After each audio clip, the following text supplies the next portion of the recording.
Good morning, students. I hope all of you are good. तो अब हम अपना अगला टॉपिक स्टार्ट करते हैं. हमने अपने लास्ट टॉपिक में टोटल कॉस्ट किया था कि टोटल कॉस्ट क्या होती है, वो किन दो चीज़ों से मिलकर बनी होती है, कौन सी दो कॉस्ट से मिलकर बनी होती है. तो पहली थी हमारी टोटल फिक्स्ड कॉस्ट और दूसरी थी हमारी total variable cost.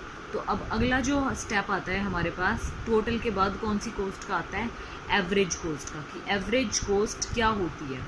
Average cost मतलब हिंदी में जिसको बोलते हैं हम औसत लागत.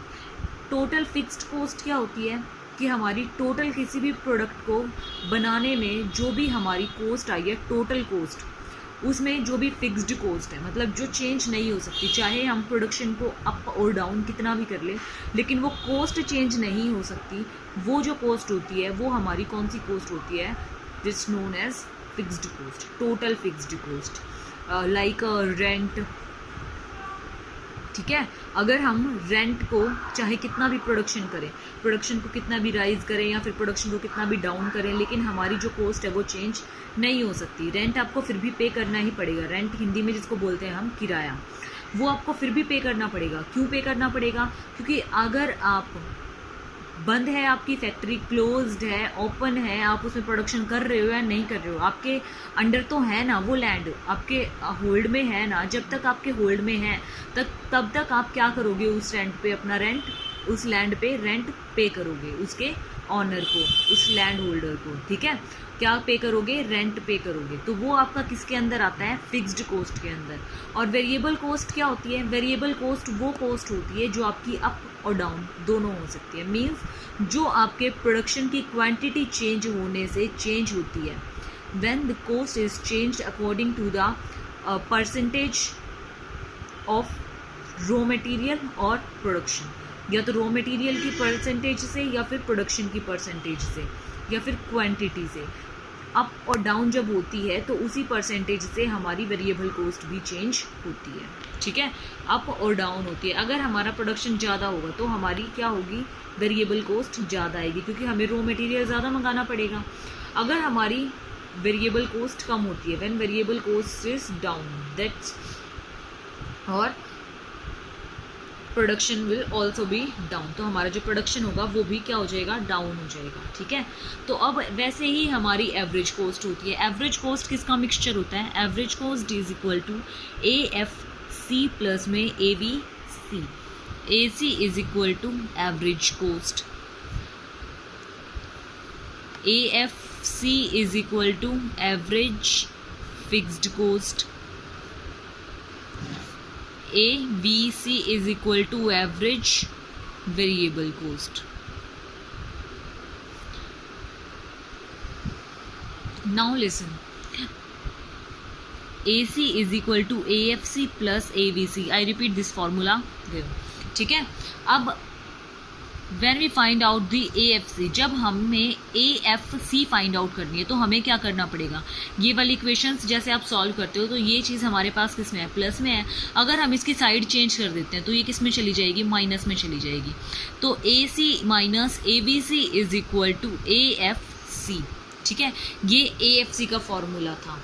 अब ABC का क्या हो सकता है, जब हमें ABC निकालनी हो तो AC हमारे पास AFC है, AFC की साइड चेंज करेंगे तो हमारे पास क्या हो जाएगी, वो पॉजिटिव चीज़ भी नेगेटिव में हो जाएगी, तो AFC. अब ये तो था हमारे इस वाले फॉर्मूले से, जब हमने इस वाले फॉर्मूले से अपने ये दोनों फार्मूलाज निकाला है. अब एक टोटल कॉस्ट को यूज़ करते हुए हम कैसे AFC, ABC और AC निकाल सकते हैं. When we have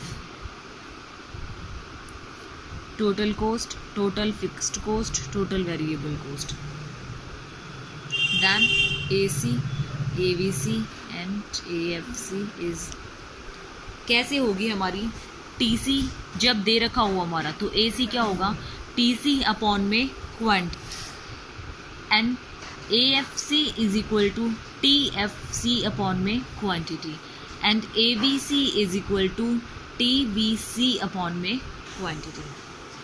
All these are the formulas according to the total cost. जब हमें टोटल कॉस्ट दे रखी होती है, टोटल कॉस्ट को यूज़ करके हम कैसे निकाल सकते हैं, टोटल कॉस्ट को यूज़ करके, टोटल फिक्स्ड कॉस्ट को यूज़ करके, टोटल वेरिएबल कॉस्ट को यूज़ करके।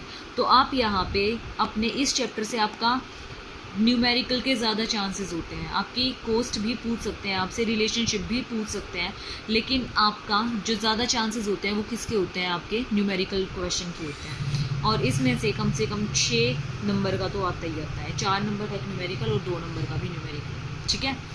तो अब इसमें हमारी देखो अब वो कॉस्ट कैसे बनती है। फर्स्ट एवरेज कॉस्ट होती क्या है, एवरेज कॉस्ट क्या होती है, जब हम पर यूनिट कॉस्ट निकालते हैं ना, पर यूनिट कॉस्ट, तो वो होती है हमारी average cost. Means the average cost is of production is the total cost per unit of output.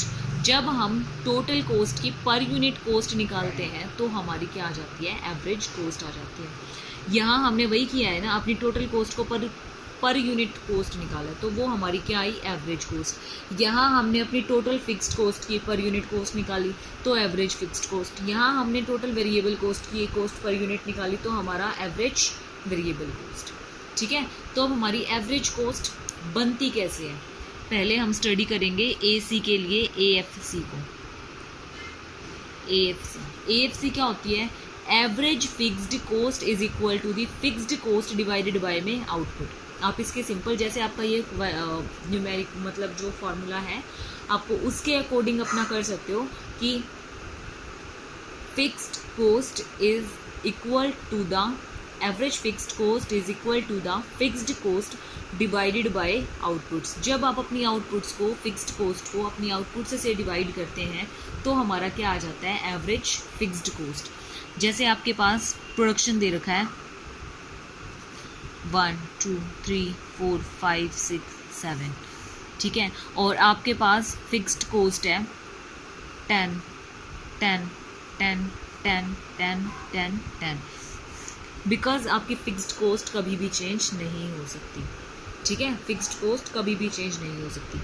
अब आपकी एवरेज फिक्स्ड कॉस्ट क्या आएगी, फॉर्मूला क्या पढ़ा था हमने, फिक्स्ड कॉस्ट अपॉन में क्वांटिटी। तो 10 अपॉन में 1 10, 10 अपॉन में 2 5, 10 अपॉन में 3 3.33, 10 अपॉन में 4 2.5, 10 अपॉन में 5 2, 10 अपॉन में 6 1.7 समथिंग, उसके बाद 6 से समथिंग आएगा 7, तो 1.4 समथिंग, ठीक है, 1.4 आ जाएगा। ये आई हमारे पास एवरेज फिक्स्ड कॉस्ट। अब इसका कर्व देखो कैसे बनता है। एवरेज फिक्स्ड कॉस्ट को हम ग्राफिकली कैसे शो करते हैं, ये है हमारी एवरेज फिक्स्ड कॉस्ट। आप इसको कैसे शो करते हैं, रेक्टेंगुलर हाइपरबोला की फॉर्म में शो करते हैं। कैसे शो करते हैं, रेक्टेंगुलर हाइपरबोला की फॉर्म में। ये आपकी क्या है, एवरेज फिक्स्ड कॉस्ट है, ठीक है, एवरेज फिक्स्ड कॉस्ट ये आपकी हो जाती है। इसकी एसेसरीज आपको देनी पड़ेंगी, विदाउट एसेसरीज आपके मार्क्स कट जाएंगे। ये आपकी एवरेज फिक्स्ड कॉस्ट है, ये आपकी है आउटपुट एक्स एक्सिस और आपका वाई एक्सिस, ये आपका 0, ठीक है। ये थी आपकी एवरेज फिक्स्ड कॉस्ट। अब आती है आपकी average variable cost. Average variable cost क्या होती है, एवरेज वेरिएबल कॉस्ट में क्या होता है, एक बार तो जब आप अपनी वेरिएबल कॉस्ट को इंक्रीज़ करोगे तो आपका प्रोडक्शन भी इंक्रीज़ होगा, और फिर उसके बाद जब आपकी जितनी मैक्सिमम होनी चाहिए वो मैक्सिमम लग जाएगी, तो आपका कुछ टाइम तक तो क्या आएगा, कॉन्स्टेंट्स आएगा ना। उसके बाद फिर जब आप ज़रूरत से ज़्यादा लगाने लग जाओगे, एक्सेस में लगाओगे, तो उस एक्सेस से आपकी क्या होगी, फिर नेगेटिव में आ चला जाएगा, मतलब आपकी कॉस्ट इंक्रीज़ होती चली जाएगी। इसमें नेगेटिव इन द सेंस आपकी कॉस्ट इंक्रीज़ होती चली जाएगी। इसका फॉर्मूला मैंने आपको पहले भी बताया था, ABC is equal to TVC upon में क्वांटिटी। जब हम एवरेज वेरिएबल कॉस्ट की पर यूनिट वेरिएबल कॉस्ट निकालते हैं तो वो हमारी क्या होती है, एवरेज वेरिएबल कॉस्ट होती है। When we find out the average variable cost, then we divide the total variable cost divided by में quantity, ठीक है। अब उसके बाद इसकी टेबल कैसे बनेगी, जैसे हमारे पास प्रोडक्शन है 1 2 3 4 5, तो हमारे पास हमारी वेरिएबल कॉस्ट क्या होगी, पहले तो हमारी वेरिएबल कॉस्ट क्या हुई, इंक्रीज हुई 10, 24, 28। देन एक बार जब इसकी मैक्सिमम होगी तो ये क्या होगा, मतलब चेंज होगा, लेकिन बिल्कुल लो पॉइंट से आके फिर दोबारा से क्या होना शुरू हो जाएगा, अप होना शुरू हो जाएगा। ठीक है, तो एक बार तो ये कॉस्ट क्या थी, बढ़ी, मतलब आपकी जो वेरिएबल कॉस्ट थी वो क्या हुई, बढ़ी, फिर क्या हुई, कम हुई, बढ़ी ना यहाँ से, तो फिर क्या हुई, कम हुई। उसके बाद फिर क्या होगी, कांस्टेंट सी रह जाएगी। ठीक है, कांस्टेंट सी रह जाने के बाद फिर वो क्या होगी, अप होनी शुरू होएगी। अप होनी शुरू होएगी तो इसमें क्या होएगा, अप होने वाली में आपका फिर जाएगा 38, 38 के बाद जाएगा आपका 49। ठीक है, ये होगी आपकी वेरिएबल कॉस्ट। अब आपकी एवरेज वेरिएबल कॉस्ट क्या होगी, इसको इसके साथ डिवाइडेड करने पे 5, यहाँ से 5 आया, उसके बाद यहाँ से क्या आया 12, यहाँ से 9 पॉइंट समथिंग, यहाँ से आएगा आपका 9 पॉइंट समथिंग, वो कांस्टेंट से चली गई, यहाँ से इंक्रीज हुई, मतलब यहाँ से आपकी कॉस्ट क्या हुई, इंक्रीज हुई, फिर यहाँ से डाउन हुई, फिर यहाँ कांस्टेंट सी हो गई। उसके बाद क्या होएगा,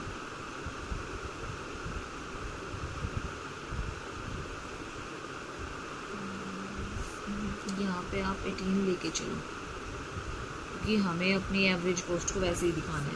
फिर उसके बाद यहाँ पे आपकी क्या हो जाएगी 9.4 समथिंग। ठीक है, 50 लेके चलो, 50,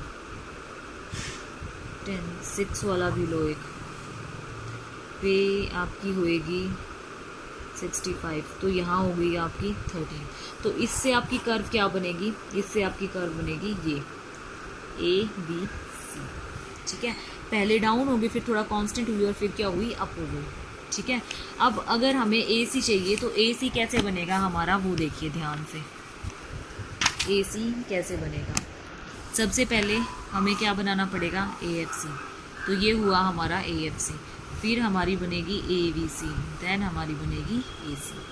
ठीक है, क्या बनेगी, सबसे पहले हमारे पास ABC, AFC, देन ABC, और फिर इन दोनों को कट करते हुए क्या बनेगी, AC।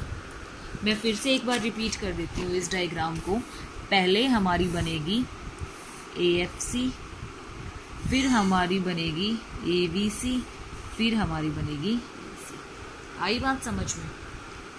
उसके बाद अब अगला टॉपिक चलता है हमारे पास मार्जिनल कॉस्ट का।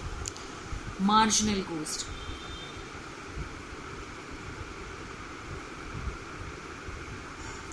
मार्जिनल कॉस्ट तो आपको पता है क्या होता है, जब हम एक यूनिट एक्स्ट्रा प्रोड्यूस करने पर या फिर कम प्रोड्यूस करने पर जो भी हमारा मार्जिन आता है, जो भी हमारा वो डिफरेंस आता है, उसको हम क्या बोलते हैं, मार्जिनल कॉस्ट बोलते हैं। इसका फॉर्मूला क्या होता है, हमारे पास दो फॉर्मूले होते हैं, TCN माइनस TCN माइनस 1, या फिर डेल TC अपॉन में डेल Q। डेल का मतलब क्या होता है, चेंज, जितना हमारी TC में और जितना हमारी क्वांटिटी में चेंज आएगा। ठीक है, तो इसकी अब मैं एक फिगर लेकर दिखाती हूँ, एक एज्यूमिंग फिगर जो होती है वो, जैसे आपके पास प्रोडक्शन है 0, 1, 2, 3, 4, 5, 6, 7, 8। ठीक है, ये 8 तक चला गया। उसके बाद आपके पास टोटल कॉस्ट है 10, 20, 28, 34, 38, 42, 48, 56 और 72। ठीक है, उसके बाद अब हमारी मार्जिनल कॉस्ट क्या आएगी, 0 पे क्या है, ये है, तो नील हो जाएगी क्योंकि इसमें तो कोई मार्जिन हुआ ही नहीं है 0 से। जब 0 से बढ़ेगी तो कितना आएगी, 10, 28 से 20 पे गई तो 8, 28, 34 से 28 पे गई तो 6, 38 से 34 पे 4, यहाँ से 42 से 38 पे 4, 48 से 42 पे 6, 56 से 48 पे 8, 72 से 56 पे 16। तो ये पहले ही, अब इसका कर्व कैसे जाएगा, पहले तो ये इंक्रीज हुई, फिर मार्जिनल हुई, लेकिन अब क्या हो गई, ये अप हो गई। तो ये आएगी आपकी मार्जिनल कॉस्ट। ये कर्व आपकी बहुत ज़्यादा इम्पॉर्टेंट है और जैसे बता रही हूँ इनको वैसे ही बनाना है। Okay, clear students. आपको इसमें लॉन्ग टाइम में भी दे रखी है, लॉन्ग रन में कोस्ट कर्व्स, जहाँ आपकी बुक में जो है आपको लॉन्ग रन में भी दे रखी है, लेकिन वो आपको स्टडी नहीं करनी है। आपको आपकी लॉन्ग रन की कर्व्स को स्टडी नहीं करना है, ठीक है। उसके बाद अब आपका एक छोटा सा टॉपिक और रह गया है इसमें, और न्यूमेरिकल्स रह गए हैं, वो हम अपनी नेक्स्ट क्लास में डिस्कस करेंगे, ठीक है। तो आज के लिए इतना ही सफिशिएंट है, बाकी हम नेक्स्ट क्लास में डिस्कस करेंगे। Thank you students.